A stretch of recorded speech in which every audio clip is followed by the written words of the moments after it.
మొదట్లో డాన్స్ మరియు శక్తి గురించి ఒక గొప్ప చర్చ జరుగుతూ ఉంటుంది. డాన్స్ అంటే కేవలం చేతులు కాదు, అందించడం కాదు. అది ఒక కళ మరియు క్రమశిక్షణ అని సందేశంగా ఇస్తూ ఉంటారు. కూచిపూడి, భరతనాట్యం లాంటి నాట్యాలు పిల్లల ఎగరట మరియు ఆరోగ్యాన్ని పెంచుతాయని చెప్పి పిల్లల్ని స్కూల్‌కి పంపించమని తండ్రులు ధైర్యం చెప్తూ ఉంటారు.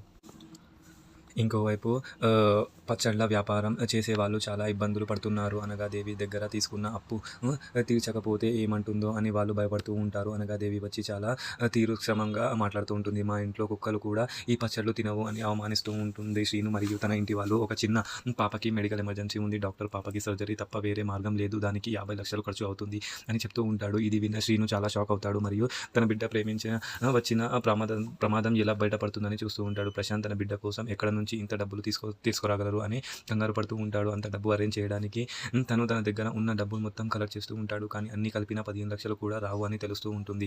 మరి శ్రీను తన బిడ్డ ప్రాణాలని కాపాడుకోవాలని అప్పు అయినా తెస్తాను, కానీ నా బిడ్డని బ్రతికించుకుంటాను అని గట్టిగా నిర్ణయం చేసుకుంటాడు. మరి నెక్స్ట్ ఏం జరుగుతుంది?